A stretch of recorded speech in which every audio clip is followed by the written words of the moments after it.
The Timbers make a controversial hire. The Ducks prepare for USC. Oregon State's waiting in the wings to maybe destroy the potential dream Pac-12 title matchup between Oregon and Washington. And also, the Blazers are falling like flies. It is an incredible injury after injury. Welcome to the Oregonian Sports Podcast. I am Aaron Fentress of the Oregonian OregonLive, joined by Brenna Greene of KOIN6. Brenna, how are you? And how are you everywhere at once? How come my Instagram feed pops up and you're here, you're there, you got a high school game, you got this game, you got Timber stuff.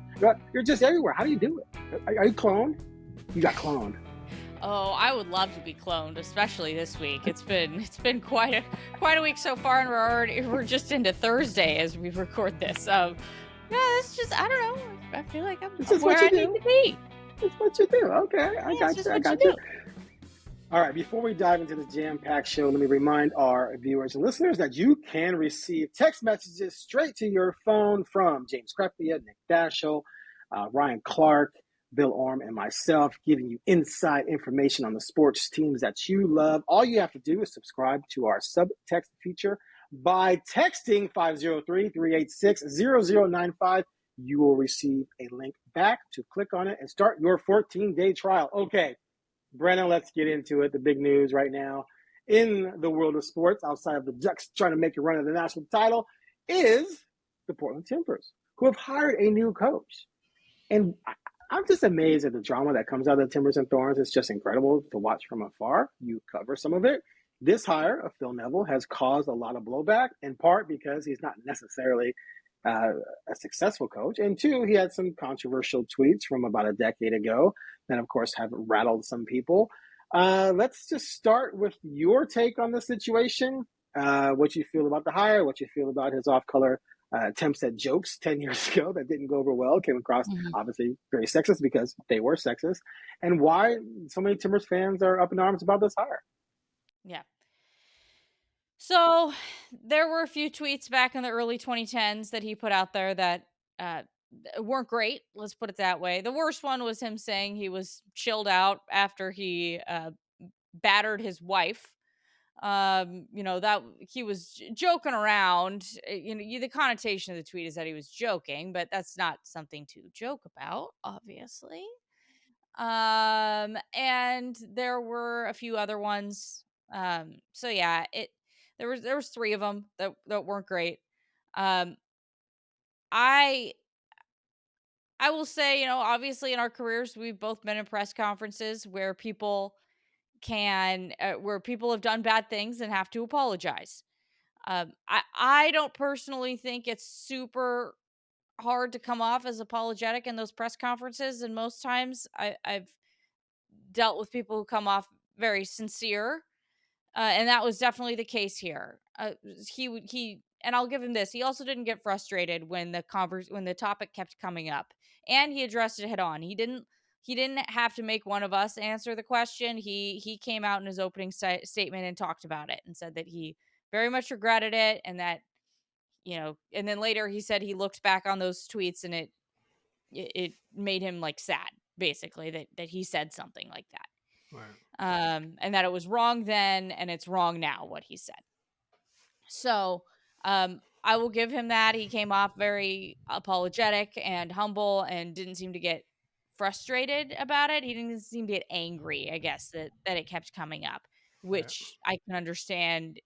Like, there's other people in this world who would have been like, all right, I talked about it. Do we have to keep talking about it?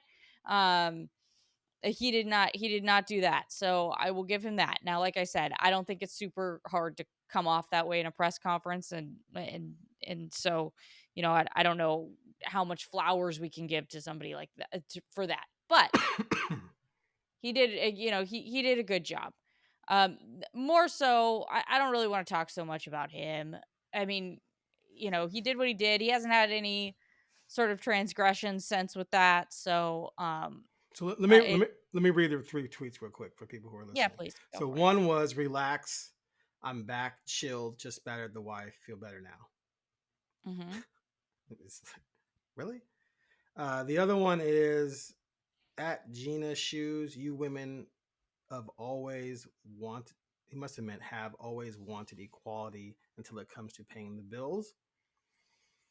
And then the last one here was when I said morning men, I thought the women would have been busy preparing breakfast, getting kids ready, making the bed. Sorry, morning women.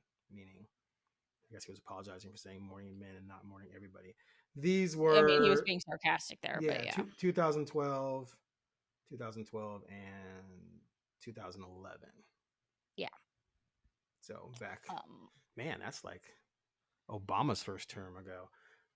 So now since then he's coached England's women's team, right, for 3 years. Yes, he coached England's women's team for 3 years. He also coached at Inter Miami, which didn't go super well. They had sanctions there as well, so that's tough. So, but with the women's team, there were no incidents or controversy or no players that came out against him. No, Right. those tweets actually came out. Those tweets got brought to light when he got in charge of the women's team. Right. And the women's team were cool with him though. I read some reports. I guess what I read was he was claiming things were cool there, and that I think he said something like the players were even okay with him calling them girls, something like that. But anyway, there were no controversies that came out of that. Is what I'm saying. So he was coaching women. Think so. Okay. Anyway, so go ahead, continue. My main thing is just this is a fan base that is very rightly scarred. You know, it's one thing after another with this fan base and these sort of issues. It's just gone on and on and on. And so I just why do you continually want to pick the scab, Merritt Paulson? I don't understand. Like I know I'm sure there was other candidates. I mean, I know there was other candidates. And it's just one of those things where you're like, why do you keep like wanting to re-traumatize your fans? I don't understand. Mm-hmm.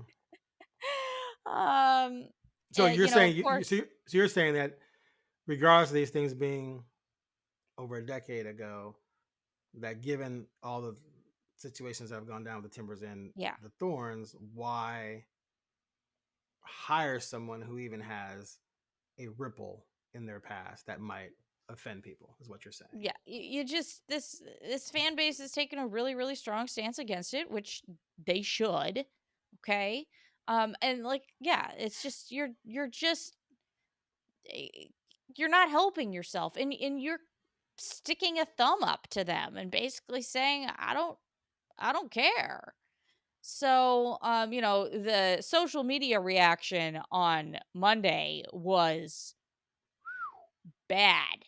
I mean, you want to go look at Instagram and look at the comments on that head coaching the post that they'd hired him.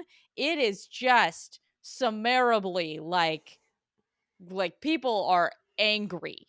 And there was another thing. There was a video that they posted of him he looked like a giant and he was stepping into the stadium. That was they posted that. I don't know what happened, but boy, did that thing get deleted off Instagram and Twitter. And I'm sure there was a lot of not great comments under that either. So I have no idea if that was the reason why. But yeah, this fan base is just they're exasperated at this point at this. And they have the right to feel this way at an owner that they don't feel like respects their desires. And that's hard to root for a team when the team owner is not you feel disrespected, respectful of the values held by the fans. That's basically what it comes down to. Yeah. And so this is going to be an uphill climb for everybody involved. It's already an uphill climb. I don't know why you want to make it. I don't know why you want to double down on it. And, of course, I mean, who's sitting up there at the press conference? It's the GM, and it's the GM, and it's the head coach. It's not Merritt, because Merritt doesn't want to talk to the media anymore. But he stood in the back, and it's like, dude, at some point, if you really owned this decision, you would have gotten up and took it on the chin. Right. You would have gone up and done that at that press conference, but you stood in the back. It's just, screw it. It's what cowards do. Ooh. It was. I mean, he made his new head coach and his GM be the ones who took it all. If you really stand by this hire, you get your booty up there and sit on that platform, and you say, you know what? I know I've done some things. I really believe in this. Whatever. But that didn't happen. And that's what Merritt has done ever since all these things have come out. I mean, the only time he's spoken publicly was when, oh my gosh, I'm blanking on his name right now, when they put that timber into the Ring of Honor earlier this year. That's the only time he's spoken publicly. So, yeah, it's just, if you cannot make this decision and then not own it. And that's what happened. That's what happened. At the end of the day, that is what happened. And you made people below you take it on the chin. So I mean, I'm not surprised by it. I would have been stunned if I would have seen Merritt up there at the podium. But I think that's what you should do. He didn't do it. So what's the path towards smoothing this over with the fans? Will it just be simply winning, or is there even such a path? I mean, Phil repeatedly, and Ned, the GM, both repeatedly said they want to meet with fans and have a frank, earnest discussion. So that means they want to meet with the heads of the Timbers Army, and talk about things and understand things, which good for them. Like I said, I don't think that's going to absolve everything, because, to be honest, the issue with this doesn't really come down to Phil or Ned. It comes down to Merritt and how he, has kind of been in hiding. So, like, yeah, it's I understand not all owners talk all the time or whatever, but when you make a decision like this, I think you have to. Especially when your fans feel routinely disrespected by you. Gotcha. So we'll, like I said, I think what really needs to happen is Merritt needs to be there. But I don't know if that's going to happen. So, yeah, I mean, obviously the season will go on. People will still be in the stands. I'm very curious to see. I would love to know what their season ticket situation has looked like over the last 2 years, if it's impacted it at all. Obviously, we are not privy to those numbers. But, they still pack it out, though, right? I mean, I don't go to every game, so I can't really speak to that. The 2 games I went to this year, yeah, it was pretty packed. I went to the one for the Ring of Honor. Diego Valeri. There we go. Thank you, Jesus. For the Ring of Honor for Diego Valeri, and then I went to the first game of the season. So I don't have a good sample size when you have, those two, because they were 2 of the biggest games of the year. Right. But I would be curious to see their season ticket numbers. But yeah. According to this, they're 9th in attendance this year, and that's out of 30, 29. Something like that. So they're 9th at 23,000. Last year they were about the same. That's not season tickets. That's just attendance. Gosh, Atlanta United, 47K. Well, that's also because they play in Mercedes-Benz. Yeah. Seattle Sounders 32. Wow. Okay. Well, moving on to something else. Maybe, I guess, negative in the soccer world. Crystal Dunn is leaving. Yeah. We just found that out right before we recorded the pod. I mean, that's a big blow for Portland to have her leave. I'm not super shocked. If anybody, and that's not from any sort of sourcing or anything like that. I don't have a direct line to Crystal Dunn. However, it was her husband who was the trainer last year who was let go from the Timbers because he was giving some drugs out without a prescription. He was the team trainer. So that dispensing a controlled substance without a prescription. So, he's been, I don't know what he's been up to for the last year, to be completely frank with you, but I can understand why it might be time for both of them to just get a new, fresh situation. So, I'm not super surprised that she's moving on in light of that. But it's still, it's too bad. Like, Crystal was a huge part of this team, and Crystal's been phenomenal to interview when I've been around. And I wish her well. But it's too bad. I knew her contract was up, and that's going to be a big hole for this team to fill. So we'll see where she ends up. But like I said, I'm not surprised considering what went down. Gotcha. Yeah. All right. So let's move on to the Ducks. Yeah. Something a little bit more in Aaron's wheelhouse. Yeah, you're in charge of soccer. Oh my God. The fact that I'm the one in charge of soccer is terrifying. All right, continue. I sometimes get the Timbers and the Thorns mixed up, so. Okay. I'm kidding. All right, Ducks crushed Cal. It's just fascinating how Josh Wilcox had good defenses, no offenses for so long, and now this year he's got a good offense and zero defense. But anyway, Ducks took advantage, destroyed. Next up, USC. So Ducks are 3 wins away from going to the Pac-12 title game. They may only need 2, depending on how other things fall together, but they're 3 wins away from locking themselves into the Pac-12 title game. Next up, however, is USC, which clearly is reeling, having lost to Utah and Washington, 2 good teams, but still that put them in a tough situation. But they're not out of it. They're not out of it. That's what it felt like. And I think I fell into it myself, thinking, oh, they got nothing to play for. But if they win this week, they're tied with Oregon, and they would have the tiebreaker. And then they would just need Oregon State and Utah to lose 1 game each. And Utah plays at Washington this week, and Oregon State plays at Oregon.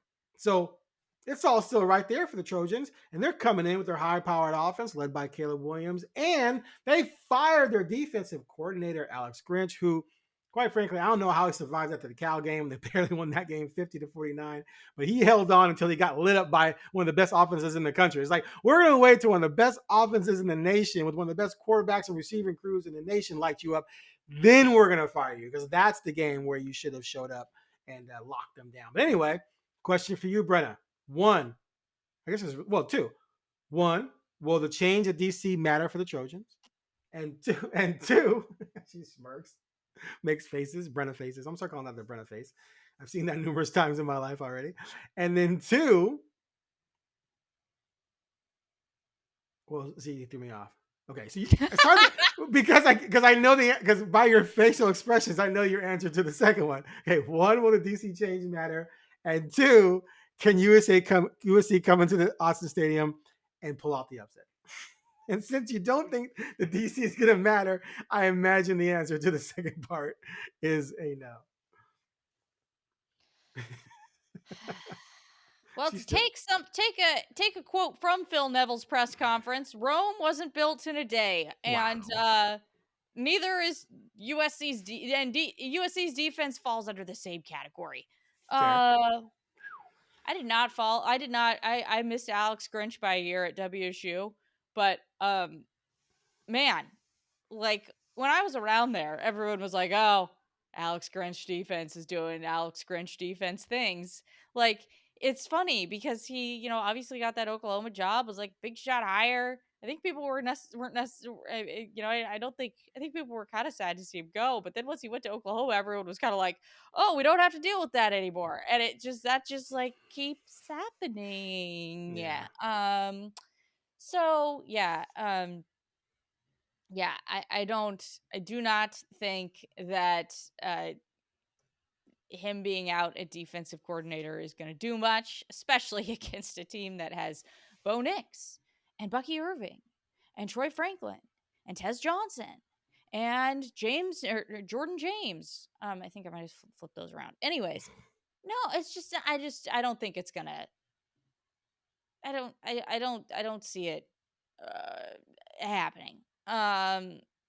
If you look at Oregon's offense should be able to score very consistently against this team, and that's as much as USC's offense can score as well. I think the Ducks defense has been pretty stout this year. It's not perfect, but it's better than last year, that's for sure.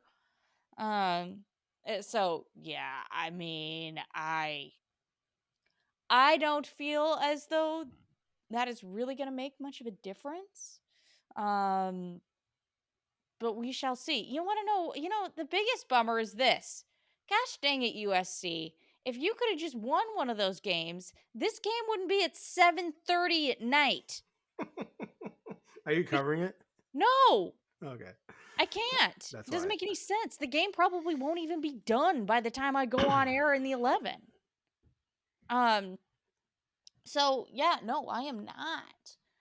Which stinks. I mean, I literally walked out of the sports office to go grab some water or something, walked back in on Saturday, and my producer looks at me and he goes, "So we got the game time?" And I go, oh boy. And he goes, "It's 7:30. And I go, "Well, then I'm not covering that," and sat back down. And it's not because I don't want to. I want to be there. Yeah. But it doesn't make any logical sense for me to go to a game that I don't even know if it's going to be done by the time we go on air. So, thanks USC for that gift. Appreciate it. Okay, so here's my take on this. Yeah, I picked 49-40 on Talking Ducks, which we shoot on Tuesday, airs on Root Sports today, Thursday. But we had a deep discussion about the change of coaching, and Newman, who played defense at Oregon and in the NFL, talked a lot about it. And his thing was that if the defensive players had lost respect for Grinch and simply weren't always executing their assignments, maybe some became selfish, then a change can sometimes bring people together, and all of a sudden things are tighter, right? Those 40-yard gashing plays up the middle where you're like, where was the defense on that? Now those are 4-yard gains, right? You start getting to the quarterback a little bit more. The coverage is a little better. And so then you're not as porous as you were before. The question, though, is do they have the talent necessarily? They have some size issues in the defensive line. That's not going to help, or not. That's not going to be helped by the change in defense coordinator, but you can do things and maybe mask against that. Yeah.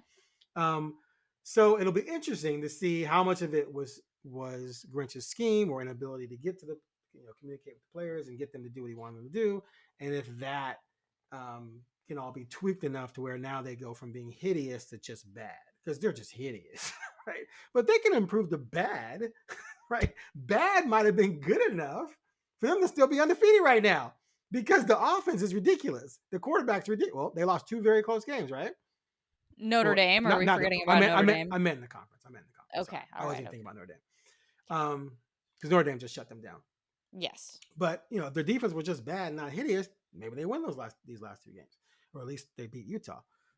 So that's the only thing where you got to go, we'll see. Let's see what it looks like early. If the Ducks come out and they just slice and dice, and it's like, okay, yeah, nothing's changed. If they come out and there's some resistance, right, and maybe they only get a field goal on the first drive and punt on the second or whatever, then you could be like, oh, okay, well, maybe there's some changes here. And so then the question becomes, if there are changes and they're only going to give up 40 instead of 60, right?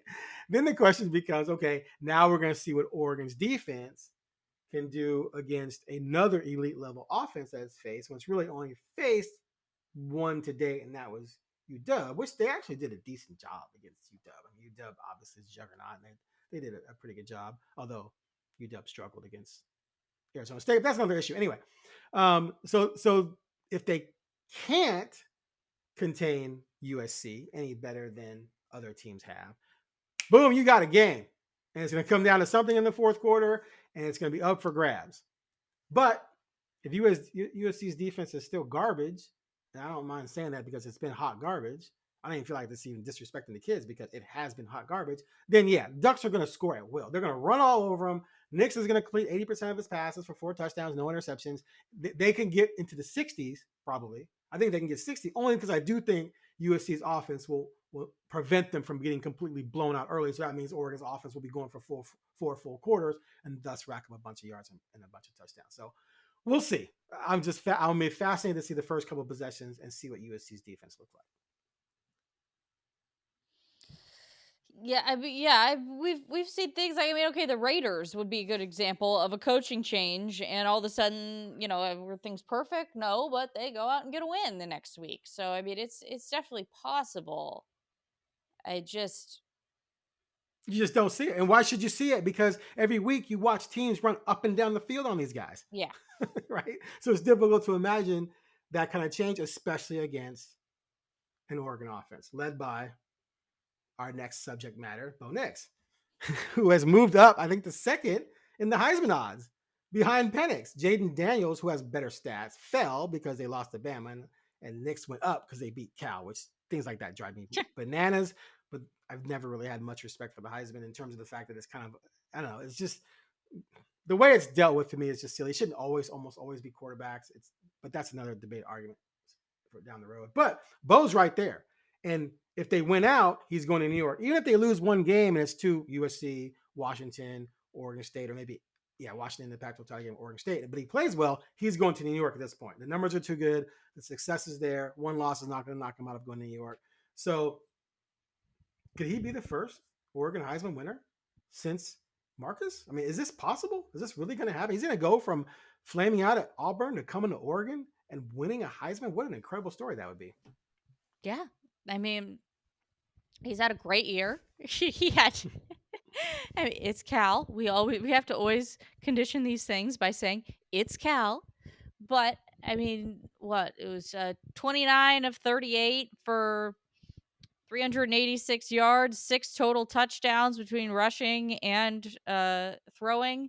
And after the game, he was asked, what stood out the most to you today about your performance? And he's like, the 9 incompletions.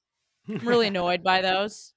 I really want to be 80% or above with my passing, and I'm wasn't there today. And I know that sounds crazy, but that's really what stood out to me. You're like, well, he's at 78 on the season, so trying to be 80 is, it's not crazy, but it's crazy. It's just a number that shouldn't be a thing. He's definitely gonna go, like you said. I think he's definitely gonna end up going unless there's a complete catastrophe strikes or he gets hurt. Right. Part of the thing with him out in the world. Part of the thing with him and Penix that's interesting is that they both, if not for COVID, wouldn't still be in college, right? They got the extra year. Yeah. And that extra year, the experience level, like if you take any guy who's going to the NFL and you say, okay, you're not going to the NFL this year, you're going to go back. You're good enough to go to the NFL, but you get one more year to come back and do damage. That person with that level of experience, you start getting 50 career starts, things like that. The level of mastery of the situation just reaches a point where you see something like this. What if Marcus had come back for his redshirt senior year? What would he have done, right? So it's interesting to watch him perform because he just owns everything. Like there's nothing really a defense can throw at him that he hasn't seen. He knows where he's going with the ball as soon as he gets the play call. And if that changes based on the anticipated defense, he knows where he's going to go with the ball right when he sees the defense change. And if for some reason someone's covered, he knows he just knows where he's going to go with the ball. That level of anticipation and then the accuracy with it just makes him just ridiculous. It's really difficult to stop him. And if you commit guys to pressure, he's got good receivers. He's going to throw quick. They're going to be accurate.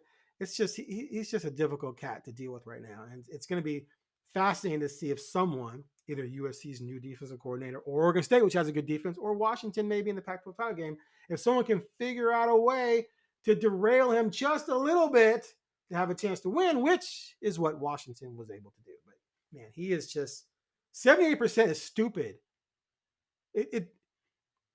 I want an investigation. I think he may be getting the defensive calls or something like that. Like it's what, like that's what that number suggests. You shouldn't be at 78%. 68 is phenomenal. 78 is investigatory. I'm kidding, but it is. All right. Next up. Yeah. You lead us on this one. Yes, Beavers against Stanford this week. Let's be frank, that should be an easy win. The Colorado game, even though yes, it was by a touchdown at the end, that was they had that handled with about 5-6 minutes to go. So next up for the Beavers after Stanford. I'm not trying to overlook Stanford here, but they should win that game. You got UW and Oregon. The question in the rundown is, could OSU ruin the dream Pac-12 title game matchup? I'll let you go first. I'll let you go first. Well, a lot of things have to fall into place, of course. They can't knock Washington out, but they can knock Oregon State out. Excuse me, Oregon out. Yes. They can put Washington in a precarious situation if Washington were to lose to Utah, which I don't see happening. But they definitely could knock Oregon out. If they beat them, they'd have the head-to-head tiebreaker. So I'm been a couple weeks into this now, though I feel like Oregon State's the toughest opponent remaining for the Ducks, other than the title game, just because they do have a defense and USC does not. And that's going to be an extremely intense game where an Oregon State team is going to go in there very confident. They beat them last year. They have a solid defense. They have a good running game. They got a good quarterback. They're going to feel like they have a chance to win that game, and they do. So do I think it's going to happen? I can't say that yet. I kind of have to see sort of what goes down this week with Oregon and USC. But I want that game between Oregon State and Oregon to have Pac-12 title game implications to it. And that means Oregon State needs to beat Stanford, beat Washington, go in there with just 2 losses. And then whether Oregon loses this week or doesn't, then those 2 teams would probably be playing to see who plays Washington in the conference title game. So I just want that drama. I just want that theater. That's what I live for in sports. That's what sports is all about. That's what teams will blow people out all the time and all that stuff. People spending all this money to try and buy teams. That's just boring to me. It should be about competition. It should be about drama and these types of things. So I'm hoping that game is for everything, because it could be maybe the last game between the two, maybe in a little while. We'll see. But I think Oregon State can definitely make this interesting because they're balanced enough to give anyone trouble. She's about to dump on me right now. Look at her. She's like, I just don't think Oregon State has looked great the last few weeks. True. I don't think that they should have absolutely handled. They should have beaten Colorado by more, I believe. And their run defense was not tested this last week at all because Colorado basically doesn't have a running game. True. And their run defense against Arizona looked like hot garbage. It's rough. That's why they lost that game. Right.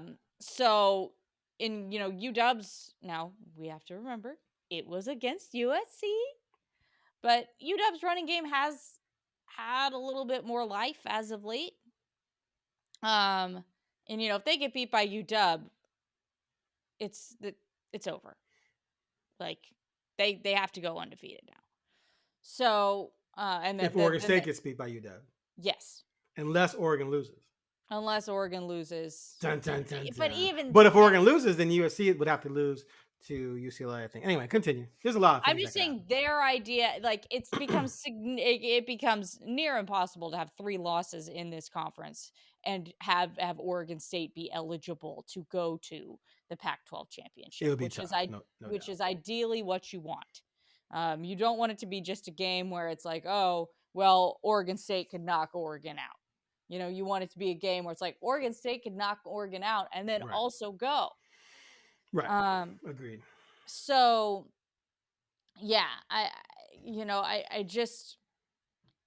a little iffy on, and they've had a lot of lot of injuries on defense this year. But yeah, I mean, that's my big concern for the Beavers right now. And if they want to be able to, if that game, if we want that game to have the highest amount of situations on the line, I guess you could say, you have to beat UW. They have to beat UW. So right now, I'm just not seeing it. They just haven't been as dominant as you need to be in order to beat a team like that. But Washington struggled against Arizona State. You're right. And then there was Stanford. They didn't dominate Stanford. Yep. So if they go to Oregon State, is that Oregon State, isn't it? Yeah, it's at Oregon State. They go to Oregon State playing like they did against Stanford and Arizona State. Yep. Yeah, you never know. You never know. But I get you're saying your money would be on UW, and that would be the smart money. I'm just hoping, man. I want drama down the stretch. I want all sorts of chaos. I want people freaking out. I want to see people on Twitter fighting over dumb things. Who's better at this and that? There's a UW fan today saying if we would have had Jalen McMillan, we would have destroyed the Ducks. It's like, okay. I mean, I'm not saying he's not good. I think it was Jalen McMillan. Yeah. I think it was him. Anyway, it's just people just. Let's put it this way. Things to argue about. DJ cannot go 12 of 24 against UW like he did against Colorado and have them win that game.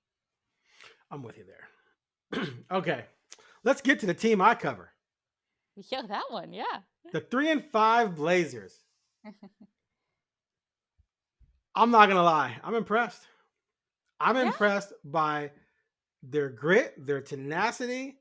They played last night in a 121-118 overtime loss at Sacramento. Granted, Sacramento was without De'Aaron Fox, and oh my God, that team without De'Aaron Fox is a complete mess. But anyway, the Blazers were minus Anthony, Scoot. Robert Williams got hurt, might be done for the year, knee injury, and then Brogdon goes down in the first quarter with a hamstring. Skylar Mays comes in, 18 points, 11 assists. Jeremy Grant scores 38. They played that game like it was a playoff game. Like DeAndre Ayton even talked about it after the game. He said it sort of had like a playoff atmosphere with the crowd the way it was, and man, they didn't quit. They never went away. They kept balling, they kept scrapping, and they kept making hustle plays all over the place. Extra effort on defense. Going after offensive rebounds, just doing tipping passes, just doing things that you only do when you're playing really hard, trying to win. And there's so many reasons for this team to go into games thinking, oh, we're about to get smoked. And they're not playing like that at all. So it's extremely impressive. But man, you can't only take so many injuries. It's just crazy. They were down to one. Well, Sharp fouled out.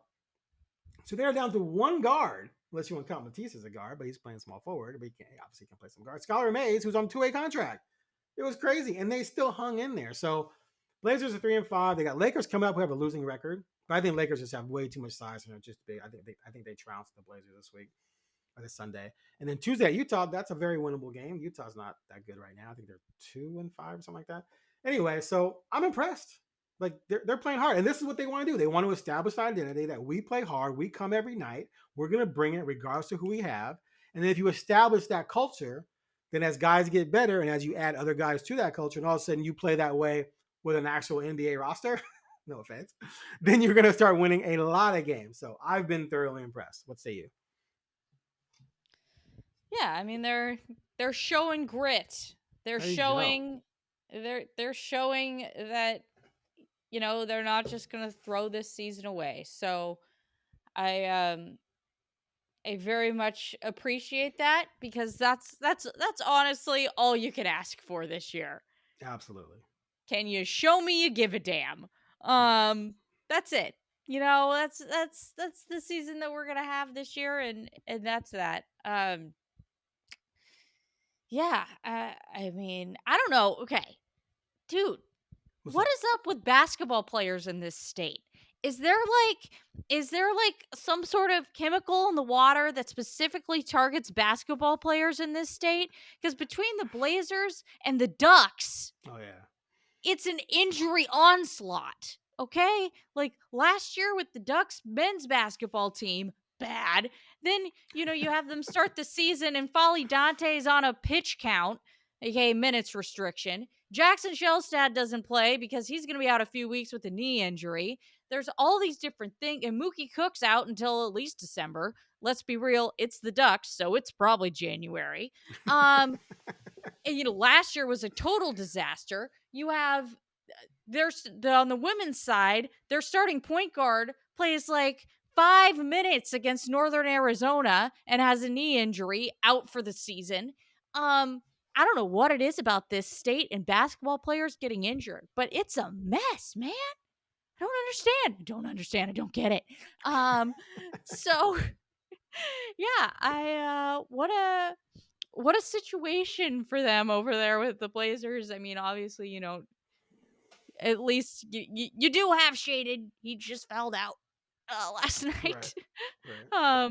But yeah, it's weird. Shade's been playing really well. Losing Robert Williams is just going to be a killer because they have to go to Moses Brown or Jabari, and Jabari obviously can give you a good 15 minutes, but Robert's a former starter in Boston who can give you more if needed and can just do more defensively. He's a veteran guy. Jabari's still pretty young, so that's a killer moving forward, and that's the kind of thing that's just going to at some point it's just going to catch them.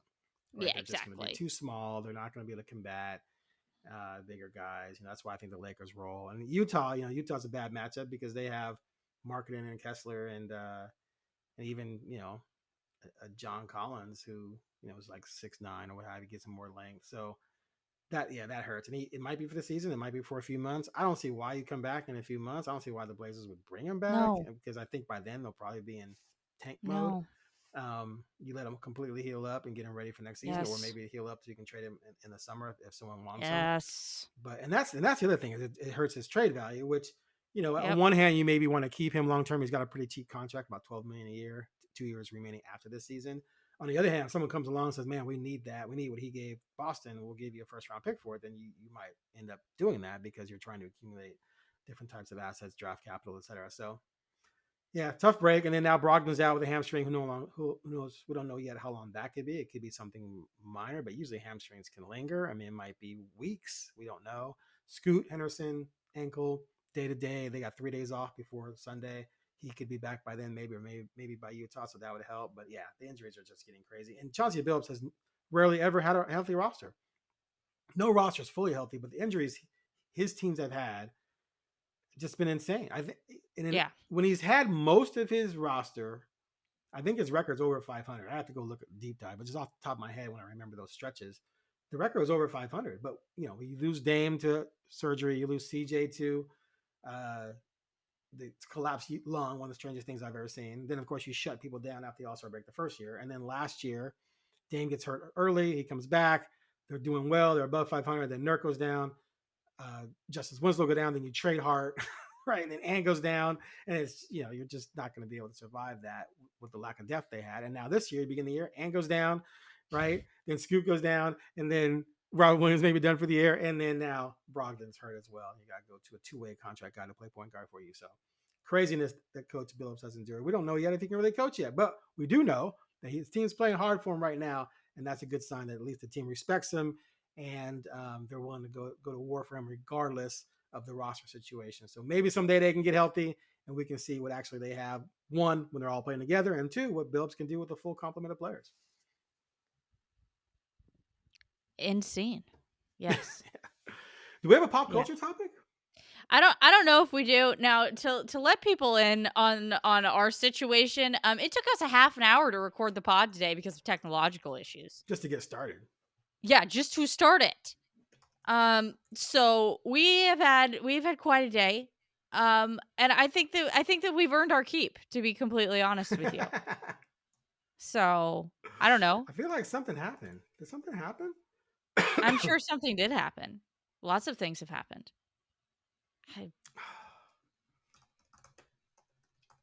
We talked about Matthew Perry. Did someone else pass away? We talked about Bob Knight last week. Anyone else? Did someone else pass away? Anyway, all right. I guess there's nothing good to talk about. But you need to go see the Eras movie So we can talk about that. There you go. Direct order. Direct order. Okay. That means you're definitely not going. you find the time for me to oh, that's right. sit down we opened the show with you going everywhere, right? And now I want you to go to a movie. Yeah, it's November. For people who are unaware, November in TV land is the most bananas month of the year. And that is because you have football coming down to the wire. You have, in this case, NBA basketball. We're about a month into that. You have college basketball starting. It's just chaos. You've got high school playoffs wrapping up. It's, yeah, there's a lot of stuff going on during this time of year. So every day is survive in advance. And that's currently what I am doing. I've had the last 2 weeks. This is not a big deal. It's fine. I've had to split my days off because that is just what the job has required. So it's been like a Monday, Wednesday, or a Sunday, Tuesday, or whatever works. So, and who knows what next week will bring. So, we roll with it. So, yeah, that's this time of year. And that's just what it is. So, as long as I somehow get myself fed out the door and get myself on TV, I'm proud of myself that day. That's our bar for November, ladies and gentlemen. Okay, so maybe we'll hold off on the Airs movie. All right. Thanks for listening to the Oregonian Sports Podcast. Don't forget to subscribe to our subtext feature. Just text 503-386-0095 and you will receive back a link. Click the link and start your 14-day trial. I'm about to head out on Sunday morning to LA to catch Blazers Lakers, and then I'm going to Utah to catch Blazers Jazz. Then I'll be back and we will hit you up with another podcast recapping the Blazers road trip and looking at whatever happened between the Trojans and Ducks, and of course Oregon State and Utah. Stanford, thanks for listening. Click the subscribe button and we will be back soon.